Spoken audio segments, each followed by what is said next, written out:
She was a young woman of Chinese descent, born into a poor family, who'd spent her entire life relying on determination and hard work to rise above her circumstances. She was the only child in her family to complete university, the hope and pride of her parents.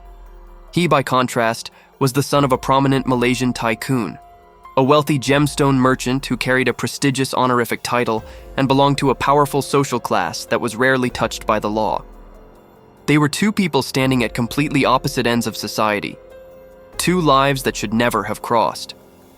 But on one fateful afternoon in 2006 in the state of Kedah, their paths collided in the most brutal way imaginable, setting in motion a legal battle that would continue for 18 long years.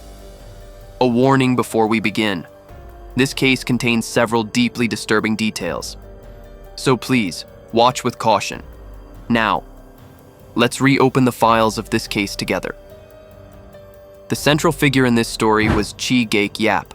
She just turned 24. To her friends and neighbors, she was a beautiful young woman, tall, fair-skinned, the kind of person you could meet once and never forget. She was warm, outgoing. She treated everyone with kindness.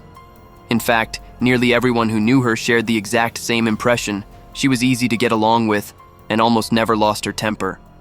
Gaik Yap was born into a family that was far from wealthy. She was the third of 6 siblings. Her father worked as a carpenter, while her mother took on odd jobs to help support the family.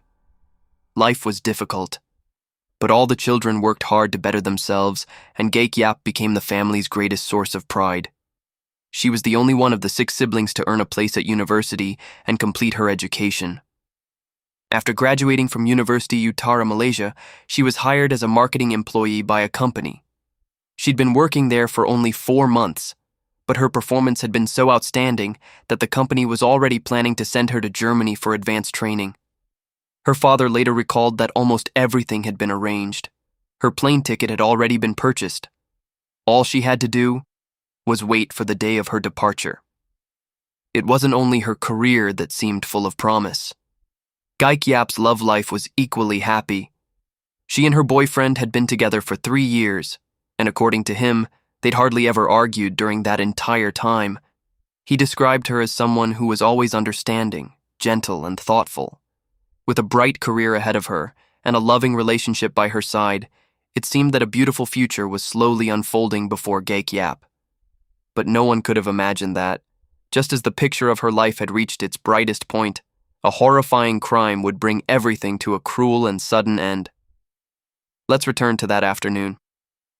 At around 6 p.m. on January 14, 2006, Gaik Yap's younger sister, Chee Gaik Chun, wanted to go out for an evening jog. Concerned about her sister's safety if she went alone, Gaik Yap offered to accompany her and keep an eye on her. The two sisters went jogging along a running route around Kalab Cinta Sayang in the Taman Ria Jaya residential area. It was an upscale resort complex with a golf course and recreational club, surrounded by luxurious villas and protected by strict security. For years, local residents had considered it one of the safest places in the city. At first, the sisters ran at roughly the same pace, but Gaik Yap was in excellent physical condition. Throughout her university years, she'd been a member of her school's athletic team, regularly played basketball, and had even studied martial arts. As a result, after little more than 10 minutes, she'd already pulled far ahead of her younger sister. Believing the area was safe and familiar, Gaik Yap continued running ahead, planning to stop and rest at the meeting point at the end of the route while she waited for her sister. And after rounding a bend, she disappeared completely from Gaik Chun's view. At first, her younger sister didn't think much of it. She assumed Gaik Yap was waiting somewhere ahead. But when Gaik Chun rounded the bend and continued all the way to the meeting point they'd agreed upon, her sister was nowhere to be seen. She tried to reassure herself that perhaps Gaik Yap had already returned home, so she hurried back. But when she arrived, she was horrified to discover that her sister hadn't come home at all. A growing sense of dread began to rise within her.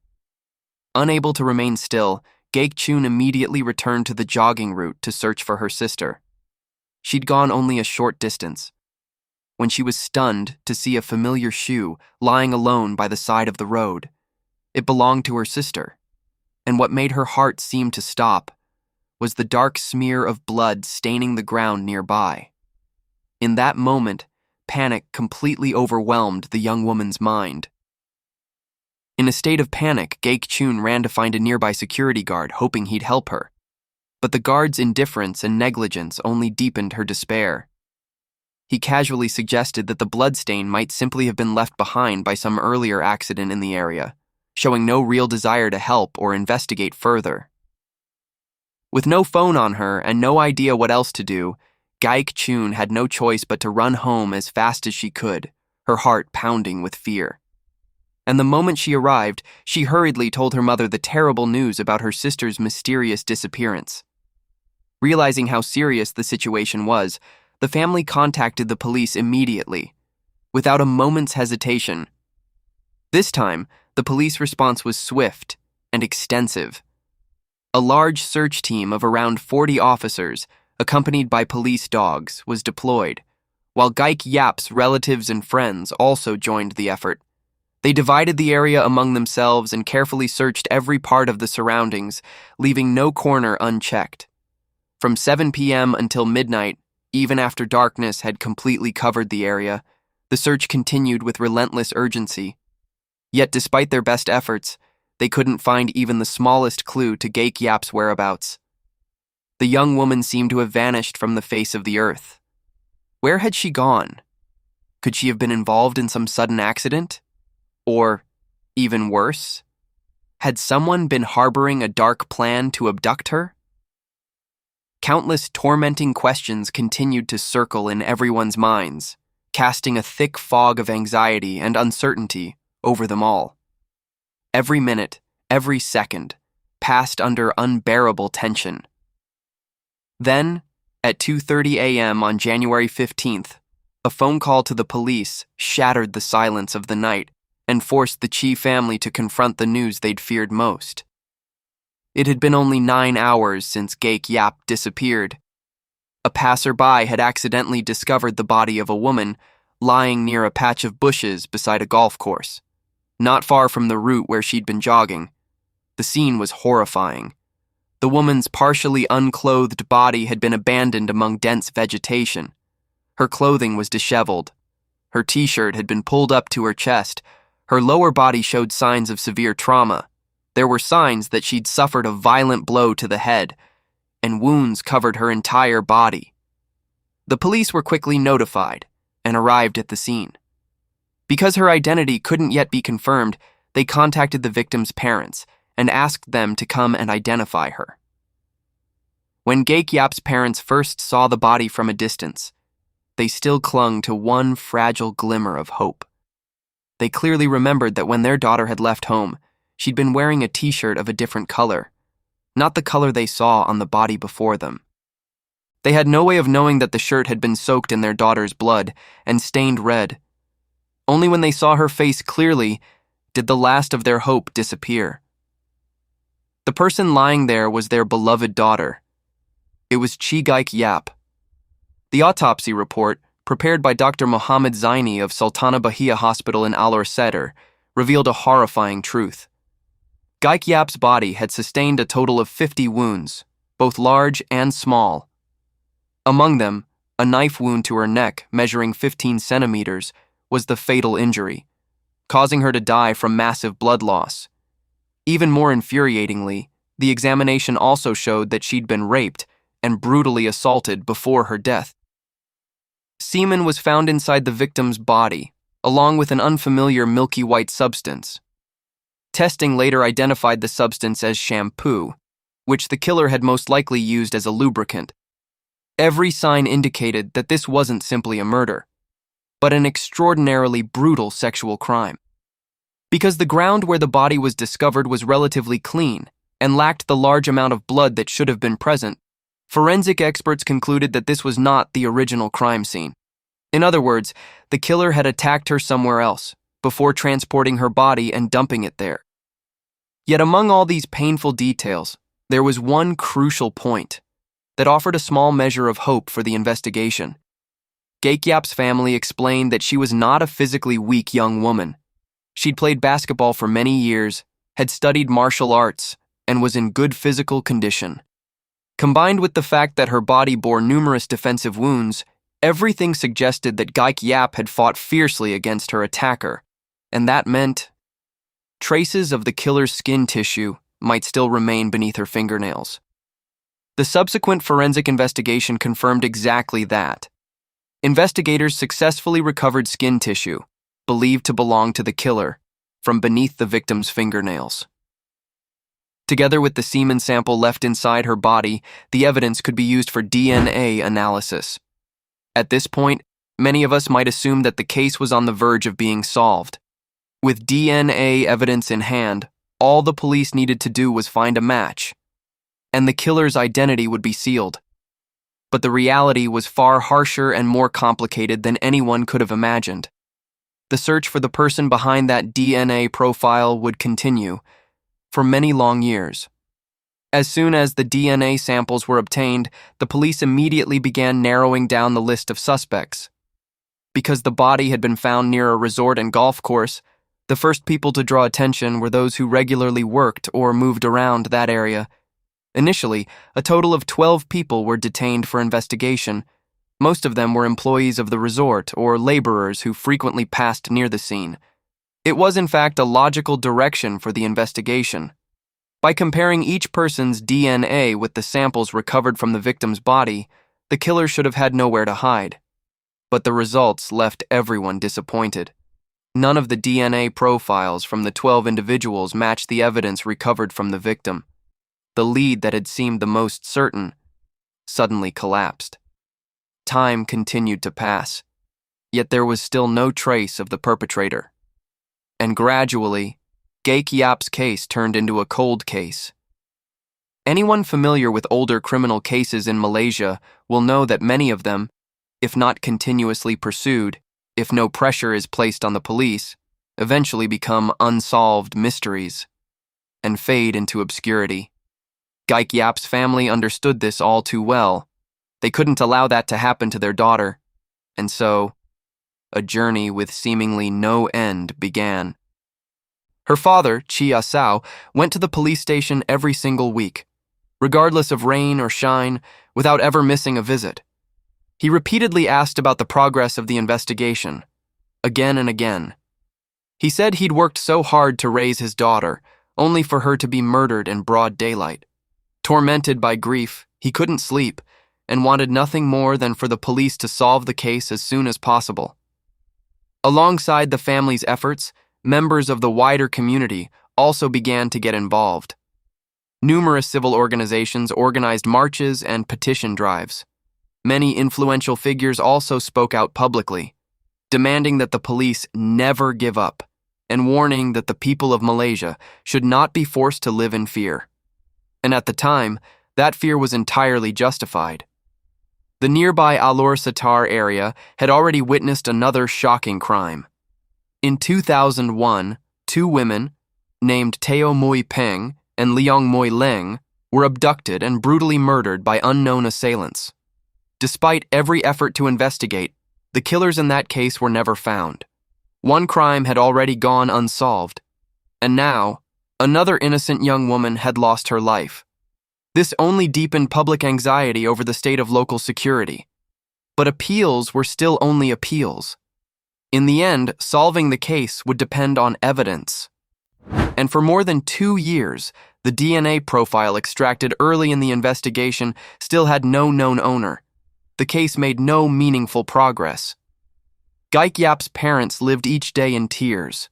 Fortunately, many kind-hearted people remained by their side, accompanying them through one day after another. Before anyone realized it, the year 2009 had arrived. 3 full years had passed since Gaik Yap was killed. Under relentless pressure from the family and the public, the police decided to start over from the beginning. They summoned every suspect who'd been investigated over the previous 3 years, collected fresh DNA samples from all of them, and conducted a comprehensive comparison once again. This time, something unexpected happened. A man named Shahril Jaafar produced a DNA profile that matched perfectly with the samples recovered from Gaik Yap's body. For the first time in 3 years, the investigation had found a decisive match. As the police looked deeper, they discovered that Shahril lived near the crime scene. He was 28 years old, a Malaysian citizen who worked in the car trade. Most significantly, he'd once owned a black Proton, exactly matching the suspicious vehicle that the victim's younger sister, Gaik Chun, had seen speeding through the area where her sister disappeared that day. Every clue seemed to point in the same direction. It appeared that the killer had finally been caught. But when the police began preparing to investigate the man's background more closely, they found themselves facing a difficult situation. His family was far from ordinary. There was nothing especially remarkable about Shahril himself. The real issue was his father, Datuk Jaafar Jamaluddin. He wasn't only one of Malaysia's wealthiest gemstone merchants, but also a collector, and, most importantly, a holder of the title Datuk. In Malaysia, Datuk is a prestigious honorary title awarded to individuals who've made outstanding contributions to the country or society. Although those who hold the title don't possess formal political power, they often carry considerable social influence. And more seriously, Jaafar's business interests extended overseas. He frequently traveled between Malaysia and Australia and had an extensive network of connections in both politics and business. To put it plainly, Shahril had a father who knew how to navigate both worlds and could use his influence and connections to interfere with many things. Despite the enormous pressure they faced, the police had nowhere left to retreat. The DNA evidence was clear. Pressure was mounting from every direction, and public outrage was growing louder by the day. They had no choice but to act and prepare to make an arrest, but before they could do so, Shahril suddenly disappeared. It turned out that on the very day he went to the police station to provide his DNA sample, he'd been released on bail. And that same day, he immediately booked a ticket and flew directly to Perth, Australia. The timing had been calculated so precisely that the police were caught completely off guard. The suspect they'd finally managed to identify had calmly slipped out of their reach, right under their noses. Unable to locate him, the police shifted their attention to Shahril's father, Jaafar. After repeated questioning, Jaafar finally agreed to cooperate. He revealed two significant details. First, he'd once seen a knife in the house, but the day after the crime, he threw it into a trash bin at a night market. Second, he'd sold the family's black Proton. He claimed that only much later did he realize that the discarded knife might have been the murder weapon and that the vehicle he sold might have been used in the crime. He sounded deeply regretful. But the result was that two crucial pieces of evidence, the knife and the car, had both disappeared without a trace. The police were now facing an extremely difficult situation. Although the DNA evidence firmly linked Shahril to the case, from a legal standpoint, that fact alone was still not enough to secure a conviction. They needed much more evidence. At the same time, a more practical problem emerged. Shahril had fled to Australia, and what made the situation even more infuriating was that while on the run, he'd somehow managed to obtain permanent residency there. He lived freely in Perth, described by the Australian press as an opal trader, while Gaik Yap's family could do nothing but wait in anguish.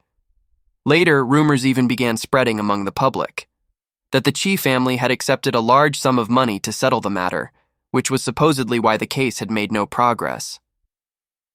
When her father heard those rumors, he was so furious he nearly fainted. He publicly and forcefully denied them. And so, amid an atmosphere thick with frustration and anger, the case finally reached a turning point.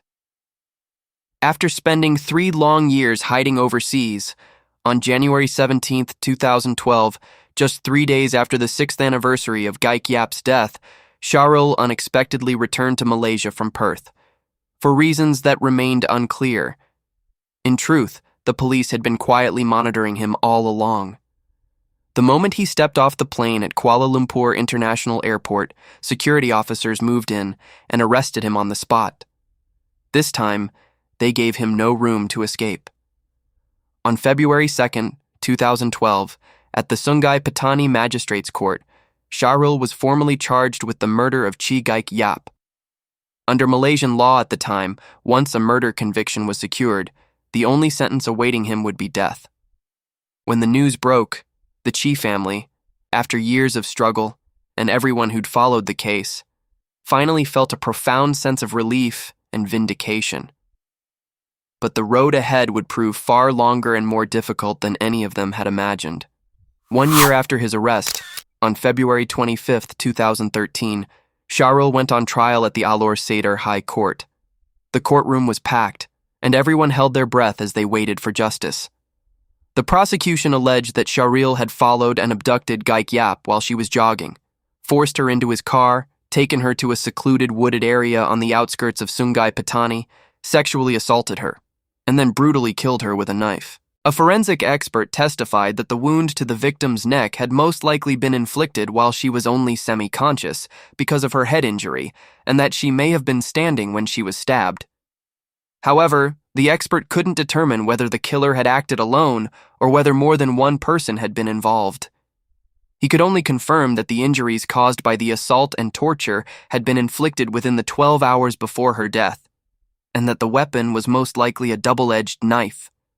The victim's younger sister, Gaik Chun, also overcame her grief and took the witness stand, recounting the black car she'd seen that day, a vehicle later confirmed to belong to Shahril.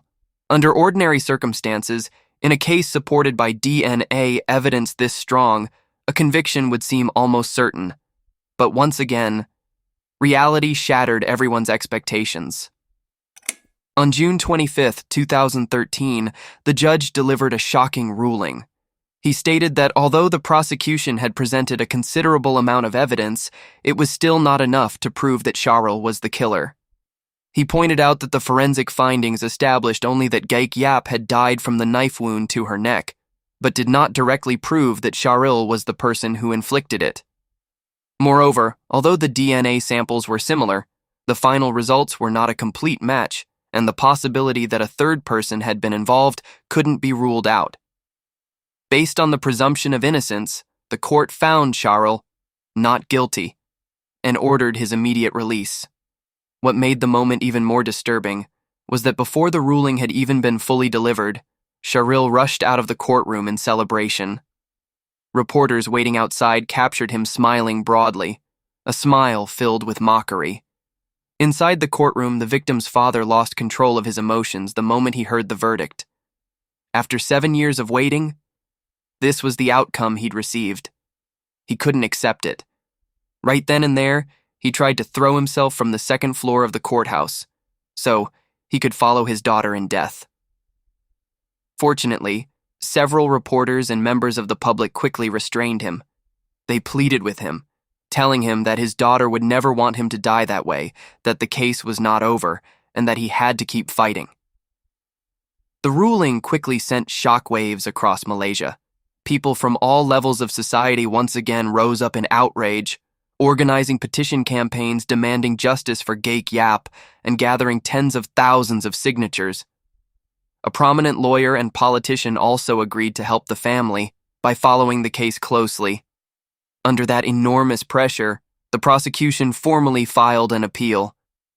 Determined not to allow the perpetrator to walk away without punishment, the real legal battle was only just beginning. In July 2013, the prosecution formally appealed the acquittal. Before the Court of Appeal, the deputy public prosecutor argued forcefully that the first 4 semen and blood samples taken from the victim's body matched Shahril's DNA with 100% certainty, a fact that couldn't be disputed. The 5th sample contained an unidentified contaminant, most likely because the body had been left in the forest for several hours and had become contaminated. It could never be used as grounds to dismiss the reliable evidence obtained earlier.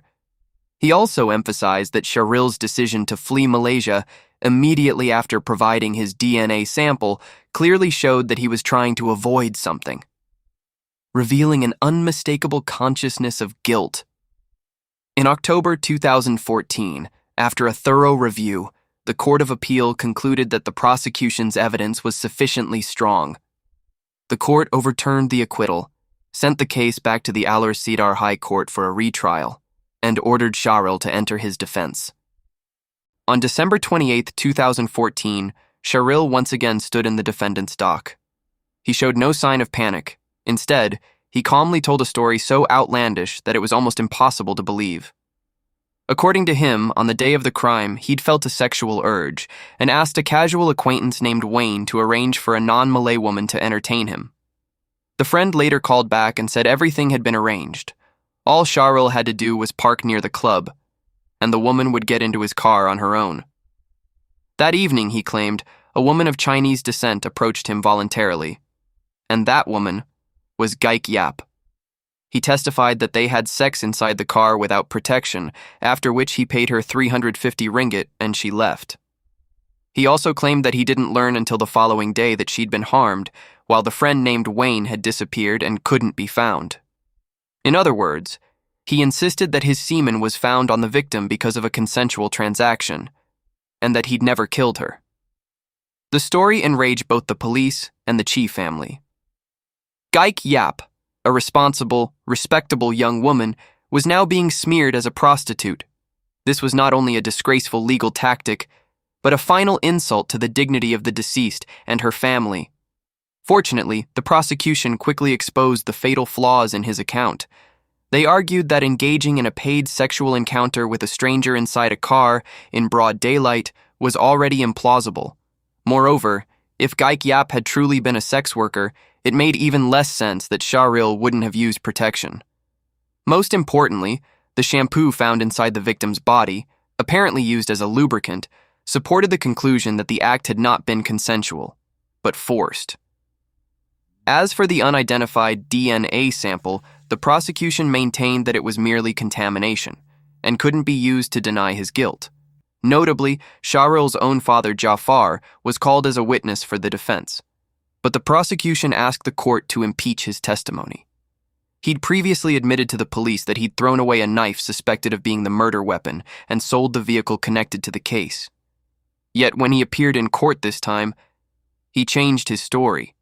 He denied that the knife had ever existed and claimed that he'd sold the car simply to replace it with a larger one, insisting that it had nothing to do with the crime. The contradictions in his testimony raised suspicions that he was trying to conceal something, that he might even have been an accomplice. Yet possibly because of his Dadik title, no order was ever issued for his arrest. This became one of the details that most enraged the public, as privilege appeared capable of casting its shadow, even over a courtroom. After months of legal confrontation, both sides delivered their closing arguments on June 2, 2015. Shahril's lawyer acknowledged that the killer had indeed been cruel and cold-blooded, but continued to insist that his client was innocent. He argued that the DNA evidence proved only that the two had engaged in sexual intercourse, not that rape had occurred, and that no eyewitness had ever seen Shahril abduct the victim. In the end, the verdict was postponed until August 9th. On August 9th, 2015, the moment the family had waited for finally arrived. The judge ruled that the defense had failed to raise any reasonable doubt about the prosecution's chain of evidence. The prosecution had presented a complete case, further strengthened by the false testimony given by Shahril's father. All of those elements were tightly connected, forming an unshakable truth. Shahril was the killer. Under Malaysia's penal code, murder carried only one possible outcome: death by hanging. When the verdict was announced, the Chee family and everyone who'd followed the case finally breathed a sigh of relief. But after what had happened before, Gaik Yap's father didn't dare celebrate too soon. He told reporters that it was still too early to rejoice. Only after witnessing the sentence being carried out with his own eyes would he truly be at peace. And his concern proved justified. As you may already have guessed, Shahril had no intention of accepting the outcome. He quickly appealed the death sentence. On November 29, 2016, a 3-judge panel of the Court of Appeal unanimously rejected his appeal, ruling that the evidence was sufficient to convict him. But Shahril still didn't stop. He appealed again, this time to the federal court, Malaysia's highest court. On January 25, 2018, a 5-judge panel once again unanimously dismissed the appeal, confirming that Shahril was responsible for Gaik Yap's death based on the circumstantial and forensic evidence. And here, There's one detail I believe you should know. The day the federal court delivered that ruling, January 25, 2018, happened to be Chee Gaik Yap's 61st birthday. For 12 long years, ever since his daughter's death, the grieving father had never once celebrated his birthday.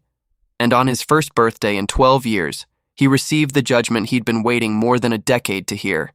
He said it was the greatest birthday gift he'd ever received. After all those years of waiting for justice, to finally speak his daughter's name. Under normal circumstances, Shahril had now exhausted every available avenue of appeal.